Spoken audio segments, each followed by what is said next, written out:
Hello students, welcome to my channel basic study notes में। इस video में हम पढ़ेंगे विलयन की सांद्रता को व्यक्त करना। कुछ सांद्रता को व्यक्त करने की परिभाषाएं मैंने अपनी पिछली वीडियो पार्ट 1 में बता दी थी, जिसका लिंक डिस्क्रिप्शन में दिया गया है। इस वीडियो में सांद्रता को व्यक्त करने की परिभाषाएं व उन पर बेस न्यूमेरिकल भी करेंगे।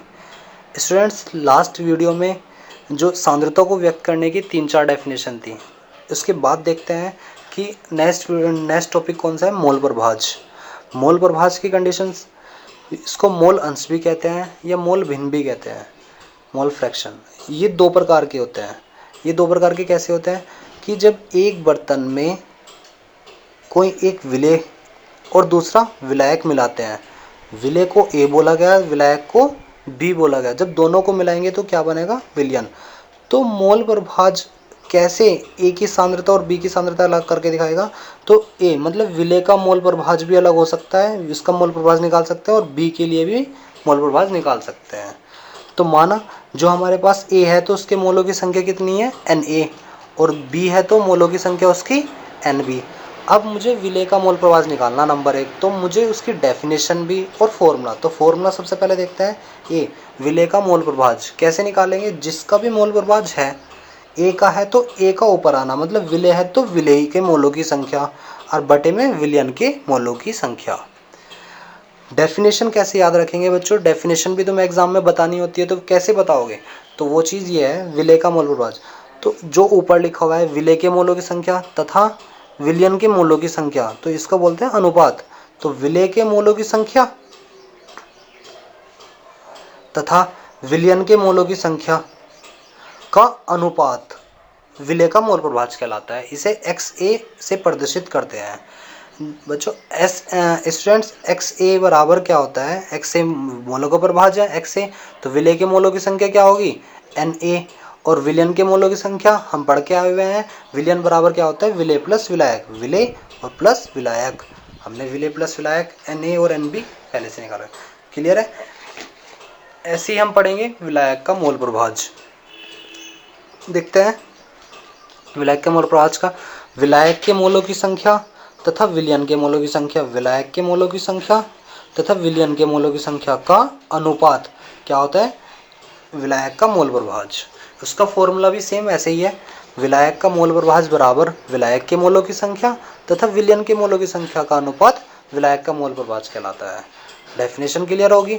अगर किसी के फॉर्मूला याद हो गया तो समझ लो डेफिनेशन अपना आप हो जानी है, क्योंकि डेफिनेशन फॉर्मूले से ही बनानी है आप लोगों को। एक्स बी मतलब विलायक का मोल प्रभाज कैसे होता है, विलायक के मोल प्रभाज को एक्स बी बोला जाता है। विलायक है तो विलायक बटे में विलयन है ही है, तो विलायक के लिए क्या होगा, एन बी, विलयन के लिए n A plus n B, मोलों की संख्या है तो एन लगना है। नेक्स्ट जो नोट करके रखना है स्टूडेंट्स, कि नोट क्या है हमारे लिए, विलयन का मोल प्रभाज क्या होता है, विलेय का मोल प्रभाज प्लस विलायक का मोल प्रभाज, दोनों का मोल प्रभाज के जोड़ को विलयन का मोल प्रभाज कहते हैं। विलयन का मोल प्रभाज इसको XA, इसको XB कहा जाएगा। जब विलायक का मोल प्रभाज हमने क्या काम करा, विलायक का मोल प्रभाज XA की वैल्यू कितनी है, इक्वेशन नंबर फर्स्ट से देखेंगे। तो इक्वेशन नंबर फर्स्ट से NA upon NA plus NB plus XB की वैल्यू क्या है, NB upon NA plus NB, equation number second से दोनों को ऐड करेंगे तो हमारे पास एलसीएम क्या हो गया, NA प्लस NB। तो NA प्लस NB ऊपर आ गई है, जुड़ गए दोनों, तो ये इससे कट गया तो इनका जोड़ 1 हो गया। बच्चों इस चीज़ से क्या है कि विलेय का जो मोल प्रभाज होगा और विलायक का मोल प्रभाज, उन दोनों का योग 1 के बराबर होता है। किसके बराबर है, ये चीज़ मैंने फिर नोट करके बता दी। विलेय तथा विलायक के कुल मोल प्रभाजों का योग 1 के बराबर होता है। अगर कभी भी तुम्हें इसके ऊपर क्वेश्चन आने लगा और तुमने विलेय का मोल प्रभाज ज्ञात कर लिया होगा, तो विलायक का मोल प्रभाज ज्ञात करने की जरूरत नहीं है, बस विलेय का मोल प्रभाज करो और उसको बराबर में लेके चले जाओ, 1 में से घटा देना, तो विलायक का मोल प्रभाज तुम्हें निकल के आ जाना है। इसी के ऊपर हम क्वेश्चंस करते हैं। क्वेश्चंस करने से पहले हम एक टॉपिक छोटा सा और देख लेंगे कि विलायक के लिए क्या होगा।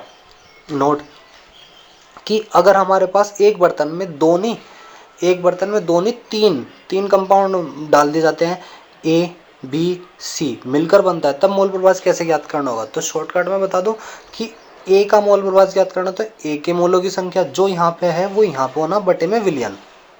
तो हमारे पास ए का मोल प्रभाज क्या होगा, Na, और विलयन का मोलों की संख्या क्या होगी, Na plus Nb plus Nc। कहने का मतलब Na Nb Nc तीनों को जोड़ देंगे। विलयन तो हमारे पास 3 से मिलकर बना हुआ ना, तो तीनों का जोड़ देंगे मोलों की संख्या। इसी प्रकार हम क्या क्लियर करके देखते हैं बी का मोल प्रभाज, Nb upon Na plus Nb plus Nc। B है तो बी है और टोटल ऐड करना सभी का। सी वाले के लिए क्या है, Nc upon Na plus Nb plus Nc। Clear है। नेक्स्ट आगे इन तीनों को ऐसे ही हमें जैसे 2 के लिए जोड़ा था हमने, तीनों को जोड़ देंगे। XA plus XB plus XC तीनों को जोड़ गए, तो तीनों की वैल्यूज हमने यहाँ रख दी है। एलसीएम लिया गया तो Na plus Nb plus Nc ऊपर वाली संख्या ऐड हो जानी, नीचे वाली संख्या कॉमन ले ली जाएगी, Na plus Nb plus Nc। तो तीनों का क्या हो गया, XA plus XB plus XC is equal to 1। स्पष्ट हो गया है कि दो हो या तीनों अंश हमारे कैसे हो, दो हो या तीनों, तो सभी के मोल प्रभाजों का योग 1 होगा। स्टूडेंट्स मोल प्रभाज क्लियर हो गया। तो इसी के अकॉर्डिंग हम इस पे क्वेश्चंस करेंगे। बच्चों स्टूडेंट्स कि अगर तुम न्यूमेरिकल्स कर रहे हो तो सबसे पहले बात ध्यान रखना कि न्यूमेरिकल्स को पहले पढ़ो और पढ़ने के बाद उसको थोड़ा ध्यान से, तो पहले इसे आप लोग नोट कर लो। नोट करने के बाद मैं इसको कराता हूँ। देखिए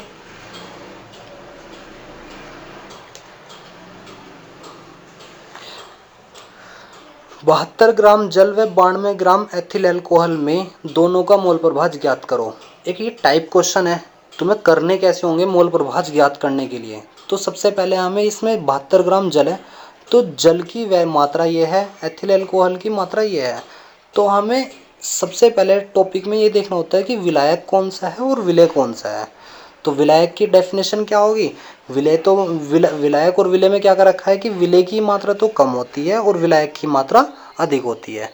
तो हमें यहाँ क्वेश्चन को देखते के साथ ही पता चल जाएगा कि कौन सा विलेय है कौन सा विलायक। विलयन बराबर विलेय प्लस विलायक। सबसे पहले हम ये लिखेंगे विलेय प्लस विलायक। तो विलेय प्लस विलायक मतलब 72 ग्राम क्या हो गया, विलेय कौन सा हो गया, 72 ग्राम जल है ना। एथिल अल्कोहल क्या है, एथिल अल्कोहल हमारे पास 92 ग्राम है। विलायक की मात्रा अधिक होती है, विलायक की मात्रा तो ये है एथिल अल्कोहल, एथिल अल्कोहल।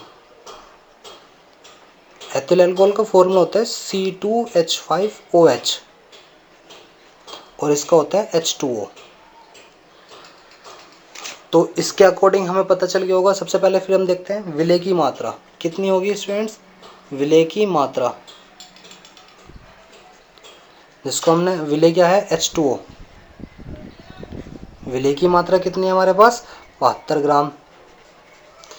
और विलायक C2H5OH विलायक की मात्रा कितनी है 92 ग्राम। ये हमें सबसे पहले अगर किसी ने ये निकाले तो एग्जामिनर हमारे जब कॉपी चेक करता है तो हमें सबसे पहले इन चीज़ पे ध्यान रखना। वो जब यहाँ देख लेगा तो ये चीज़ हमारे आराम से निकल कर जानी है हमारे पास। स्टूडेंट्स हमारे पास 72 ग्राम मात्रा होगी और ये होगी है। तो मोल प्रभाज ज्ञात करने के लिए मोलों की संख्या निकालनी पड़ती है। मोलों की संख्या क्या मांगती है, अणुभार। तो अणुभार निकाल लेंगे। तो अणुभार ज्ञात करने के लिए अणुभार किसका, H2O का अणुभार, H2O का अणुभार। H2O का 1 होता है अणुभार और उसके मल्टीप्लाई में 2 होगी। अगर नेक्स्ट के लिए प्लस लगाओगे O का कितना होता है परमाणु भार 16। अणुभार कैसे, तुम पिछली क्लास में अपने पढ़ के आए होंगे कि सबके परमाणु भार पढ़ रखे हैं। परमाणु भारों को जोड़ जोड़ कर ही अणुभार बनता है। H का परमाणु भार 1 होता है, 1 की गुणा में 2 है ये रे। नेक्स्ट के लिए प्लस लगाओगे O का 16। अगर किसी पर अणुभार निकालने नहीं आते तो मैंने उसकी एक अलग से वीडियो बना रखी है, उसका लिंक मैं दे दूंगा डिस्क्रिप्शन में, आप वहाँ से नोट कर सकते हो। H2O का अणुभार 1 × 2 + 16 = 18। क्लियर। C2H5OH का अणुभार बराबर कितना होता है, C का 12 × 2 + 1 × 5, O के लिए 16, H अगले के लिए प्लस, H के लिए 1। टोटल कितना होता है 24, 5 और 17, 16 + 17 46 हो गया। ठीक है। 24 5 29, 29 7 36, 10 46, 46, 46 हो गया तुम्हारे अणुभार आपके निकल के आ गए। उसके बाद क्या करते हैं, मोलों की संख्या निकालेंगे। मोलों की संख्या निकालने के लिए क्या होगा, मोलों की संख्या किसकी है, मोलों की संख्या H2O के, किसकी, विलय के मोलों की संख्या, विलय के मोलों की संख्या कितनी होगी, विलय की मात्रा बटे अणुभार। मोलों की संख्या का फॉर्मूला तो आपको बच्चों याद होगा ना कि मोलों की संख्या बराबर मात्रा बटे अणुभार। स्टूडेंट्स ये फॉर्मूला मोलों की संख्या का, अगर विलय है तो विलय की मात्रा होनी चाहिए, उसका ही अणुभार होना चाहिए। टोटल फॉर्मूला अगर विलायक होता तो विलायक की मात्रा बटे विलायक का अणुभार। तो कंडीशंस क्या है, विलय की मात्रा, मोलों की संख्या, विलय की मात्रा कितनी होगी हमारे पास 72 ग्राम है, बटे अणुभार कितना है हमारे पास 18, तो 18 × 72। ठीक है, नेक्स्ट देखते हैं विलायक के मोलों की संख्या। विलायक के मोलों की संख्या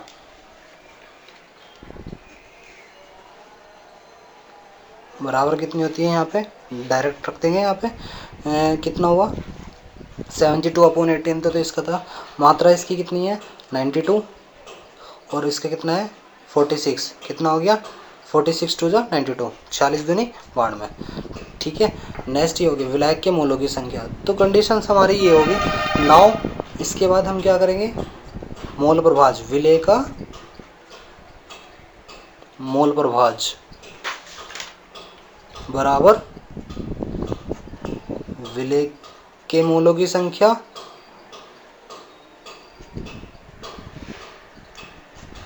विलयन के मोलों की संख्या, विलयन के मोलों की संख्या।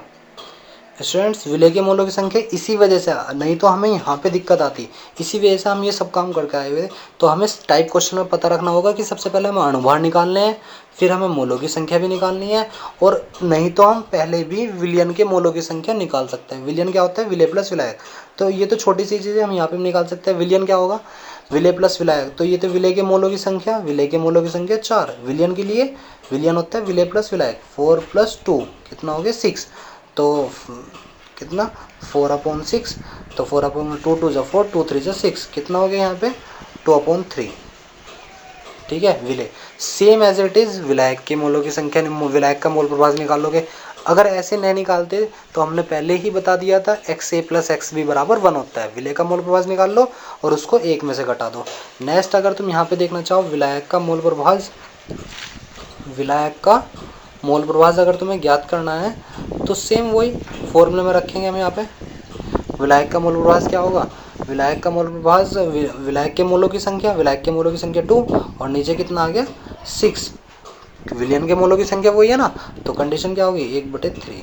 टोटल ये दो, तो दोनों को जोड़ के देखेंगे तो 1 आ जाएगा, 1/3 + 2/3 = 3/3। टोटल 1 ही तो आ रहा है ना, ये तो 1 ही आना चाहिए था हमारा, दोनों का जोड़ 1 ही होना चाहिए। क्लियर है, 1 निकाल लोगे तो उसको दूसरे 1 में से घटा देना, विलायक की दूसरे की निकल कर जानी है। नेक्स्ट एक और क्वेश्चन देखते हैं इसी पे, ये मैंने पहले से कर रखा है इसी वजह से, ताकि ज़्यादा टाइम ना लगे आपको इस वीडियो में। देखिए नेक्स्ट क्वेश्चन है, ध्यान से देखना, पहले क्वेश्चन को समझना होता है। एक विलयन में 16 ग्राम CH3OH मैथिल अल्कोहल तथा 90 ग्राम जल H2O उपस्थित है। H2O तथा CH3OH का मोल प्रभाज ज्ञात करना। स्टूडेंट्स ये तुम्हें पता होना चाहिए कि कौन सा विलय कौन सा विलायक। पहले क्वेश्चन को देखने के बाद तुम्हें पता चल जाना चाहिए अच्छे से। तो विलय 16 ग्राम मात्रा है, तो कम मात्रा यह है, अधिक मात्रा यह है। विलय की मात्रा कितनी होगी 16 ग्राम CH3OH की, विलायक 90 ग्राम H2O। जो विलय की मात्रा है CH3OH की मात्रा कितनी होगी 16 ग्राम, विलायक क्या है H2O, इसकी मात्रा 90 ग्राम। सेम इनका अणुभार निकाल लोगे, अणुभार आपको निकालने आते हैं। H2O का अणुभार, ठीक है, CH3OH के मोलों की संख्या क्या है, मोलों की संख्या मात्रा बटे अणुभार, CH3OH की मात्रा CH3OH का अणुभार, तो इनकी मात्रा कितनी है 16, और इसकी कितनी है 32, 16/32, मात्रा तो 16, अणुभार कितना है 32, तो 1/2 0.5। नेक्स्ट H2O के मोलों की संख्या 90/18, मात्रा 90 थी, अणुभार इसका 18, तो 18 पंजे 90। तो विलियन के मोलों की संख्या तुम ये निकाल के रख सकते हो पहले से, नहीं तो डायरेक्ट वहाँ पे रख देना। 0.5 उसकी आई थी विलय के मोलों की संख्या, विलायक के मोलों की संख्या 5, तो 5.5। क्लियर है। ये बेसिक मतलब ये टाइप, ये मेथड तो तुम्हें यहाँ तक करना ही करना मोल प्रभाज वाले क्वेश्चन में। अदरवाइज उसके बाद तुम फॉर्मूला लगाओगे विलय का मोल प्रभाज CH3OH के मोलों की संख्या बटे विलियन के मोलों की संख्या। तो हमारे पास CH3 मोलों की संख्या कितनी है 0.5, विलय के मोलों की संख्या 0.5, विलियन के मोलों की संख्या 5.5 इजिकल टू 1/11। क्लियर। इसी प्रकार H2O के निकाल लेंगे, सेम 5/5.5 आ गया इजिकल टू पॉइंट हटाया ऊपर 0 आ गई 10/11, 10/11 दोनों का जोड़ टोटल 11/11 इजिकल टू 1 आ गया। ठीक है, दोनों का जोड़ 1 होना चाहिए, तुम्हारा क्वेश्चन बिल्कुल ठीक होगा। अगर तुम विलायक का मोल प्रभाज ऐसे नहीं निकालना चाहते, मैं पहले बताया दोनों का जोड़ 1 होगा, तो अगर तुमने 1 की निकाल ली तो दूसरे को 1 में से घटा देना, तो ताकि तुम्हारी दूसरे की निकल कर जाएगी अपना आप ही। ठीक है, तो कोई सा भी मेथड डाल सकते हो, सेकंड मेथड भी चाहे। नेक्स्ट देखते हैं, ये क्वेश्चन आपके लिए है स्टूडेंट्स। ये आपने करना 450 ग्राम जल में एसीटोन CH3COCH3 के 5.8 ग्राम घोले गए हैं। विलियन में जल तथा एसीटोन के मोल प्रभाज की गणना कीजिए। तो ये तुम्हें क्वेश्चन करना है बिल्कुल सेम इसी टॉपिक पे। ग्राम मात्रा, विलय की मात्रा निकालनी, विलायक की मात्रा निकालनी, जो भी तुम्हारी मात्रा है तुम्हें निकल के आ जाएंगी। उसके बाद अणुभार, फिर मोलों की संख्या, और फिर उसके मोलों की संख्या निकालने के बाद तुम अपना नेक्स्ट मोल प्रभाज पर रख सकते हो, क्वेश्चन सोल्व हो जाना है। नेक्स्ट सांद्रता को व्यक्त करने के लिए हम नेक्स्ट टॉपिक देखते हैं मोलरता, जिसको मोलरिटी भी बोलते हैं। ये मोलरिटी क्या होती है, ध्यान से सुनना कि मोलरिटी ये आयतन में चलती है, किसी भी विलयन के आयतन में। तो आयतन में क्या होता है, किसी भी विलयन के आयतन में वो विलय के मोलों की संख्या को दर्शाता है। तो क्या कंडीशन है, डेफिनेशन कैसे बननी है, और ध्यान से सुनना, किसी विलयन के अगर कोई चीज़ बटे में तो उसके लिए एकांक लग जाता है। किसी विलयन के एकांक आयतन में उपस्थित विलय के मोलों की संख्या को मोलरता कहते हैं। बच्चों अगर तुम्हारे फॉर्मूला याद हो गया तो डेफिनेशन याद करने की कोई ज़रूरत नहीं है, फॉर्मूले के बेस पे ही तुम डेफिनेशन लिखना। कोई तुम्हारी ये चीज़ नहीं पढ़ी जानी है, तो ये चीज़ तो तुम फॉर्मूले पे ये लिख दोगे आराम से। फॉर्मूला मेन है, फॉर्मूला याद रखना। तो विलय के मोलों की संख्या तथा विलय के मोलों की संख्या, और बटे में क्या है, विलयन का आयतन लीटर में। तो डेफिनेशन कैसी बने, किसी विलयन के एकांक आयतन में उपस्थित विलय के मोलों की संख्या को मोलरता कहते हैं। सेम वही लिखा हुआ, किसी विलयन के एकांक आयतन में उपस्थित विलय के मोलों की संख्या को मोलरता कहते हैं। इसे मोल प्रति लीटर कहते हैं। मोलों की संख्या का मतलब मोल, आयतन मतलब लीटर, आयतन लीटर में होना चाहिए।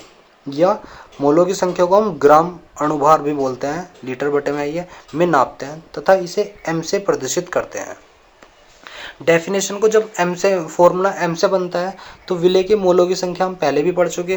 तो मोलों की संख्या का फॉर्मूला मात्रा बटे अणुभार होता है। विलय की मात्रा बटे विलय का अणुभार गुणा नीचे वाली चीज़ विलयन का आयतन लीटर में नौका नहीं है। नोट्स क्या है हमारे लिए, मोलों की संख्या बराबर मात्रा बटे अणुभार। दूसरा कंडीशन, अणुभार बराबर 2 गुणा वाष्प घनत्व। ठीक है, अब कभी कभी वो अणुभार तुम्हें दे भी देगा, और ना दिया तो उसने शायद वाष्प घनत्व दे देगा। तो किसी का वाष्प घनत्व दे देगा, तुम्हारा फॉर्मूला ये कभी कभी यूज हो जाना है। नेक्स्ट देखते हैं कि क्वेश्चन कैसे होगा। इस पे क्वेश्चन, एक क्वेश्चन इस पे देखते हैं कि करना कैसे हमें। 14.9 14.9 ग्राम पोटेशियम क्लोराइड को 500 ml जल में घोला गया, विलयन की मोलरता की गणना कीजिए। बच्चों क्वेश्चन जरा ध्यान से पढ़ना, वो क्वेश्चन बहुत ही सिंपल होता है, अच्छे तरीके से तुम कर लोगे। कि 14.9 gram potassium chloride, potassium chloride की मात्रा कितनी है, पोटेशियम क्लोराइड, पोटेशियम क्लोराइड क्या होता है, KCl। पोटेशियम क्लोराइड की मात्रा कितनी है, 14.9 ग्राम। जल H2O का आयतन कितना है, कितना होगा कि ये है 500 ml। ठीक है, इस 500 ml। तो बच्चों ये चीज़ क्या है, हमारा आयतन मांगा हुआ लीटर में, आयतन हमेशा लीटर में होना चाहिए। तो 1 लीटर में कितने मिलीलीटर होते हैं, या मिलीलीटर को लीटर में बदलना है, वो चीज़ तुम्हें ध्यान से देखनी है। तो इसको पहले मिलीलीटर में बदल लेना, ये ग्राम में। आइए नेक्स्ट हमारा पहले फॉर्मूला देखते हैं, मोलरता बराबर क्या है, विलेय के मोलों की संख्या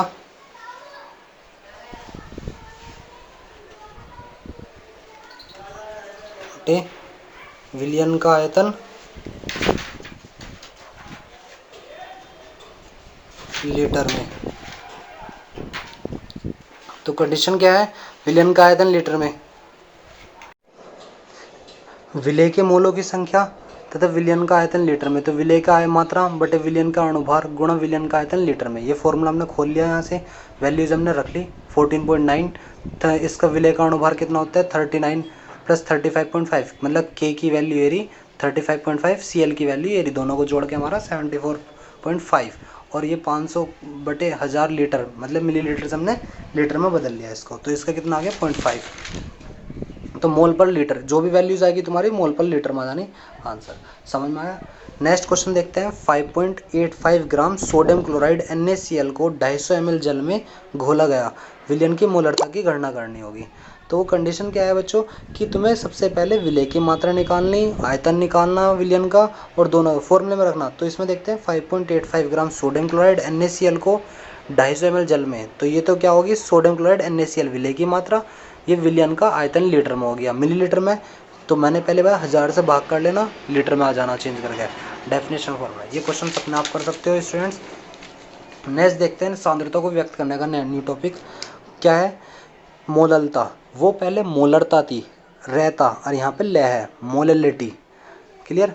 तो किसी ये चीज़ चलती है विलायक के भार में, विलायक के भार में, वो चीज़ चलती थी विलयन के में, विलयन के आयतन में।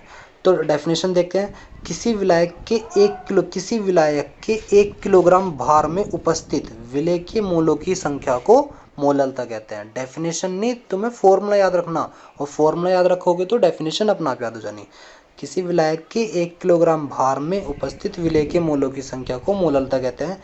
इसे m से प्रदर्शित करते हैं। इसका मात्रक मोलों की संख्या को मोल पर केजी होता है। डेफिनेशन यही है। क्लियर।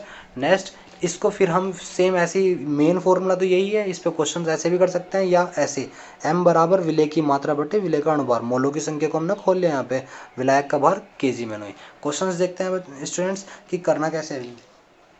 सेम मेथड, 5 ग्राम कास्टिक सोडा NaOH 250 ग्राम जल में घोला गया, प्राप्त विलयन की मोललता की गणना कीजिए। स्टूडेंट्स मोललता का मतलब क्या है कि दोनों मात्राएं ग्राम में होनी चाहिए।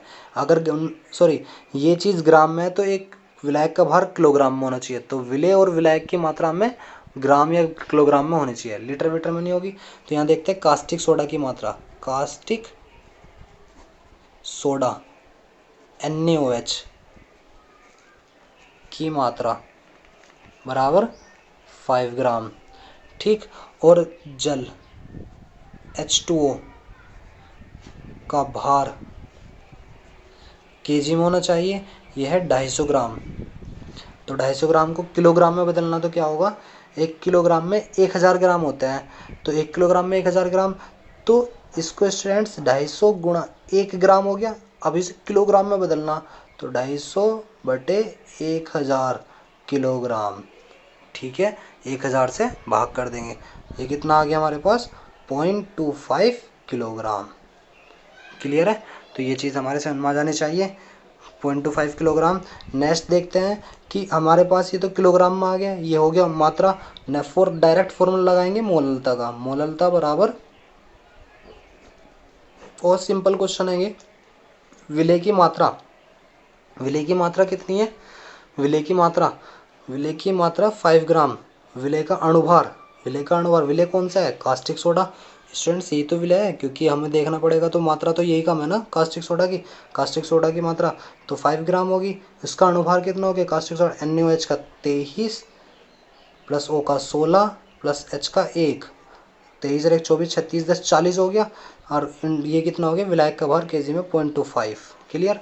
तो यहाँ पे देखते हैं 5/40 इंटू 0.25 है, 0.25 पॉइंट हटाएंगे, ऊपर 400 आ गया, और ये हो गया 2500 का 100, 4 धाम 40, 5 दूनी 10, 1/2 0.5 आ गया, ठीक है। ये मोल पर केजी में।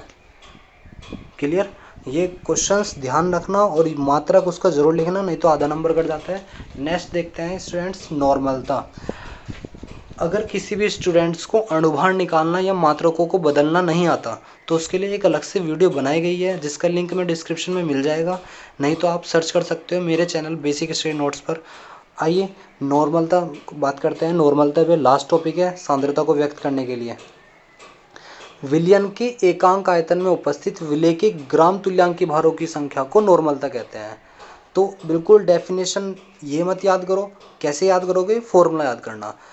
किसी विलयन के एकांक लगाते हैं बटे के लिए, किसी विलयन के एकांक आयतन में उपस्थित विलेय के ग्राम तुल्यांकी भारों की संख्या को नॉर्मलता कहते हैं। इसे बड़े एन से प्रदर्शित करते हैं।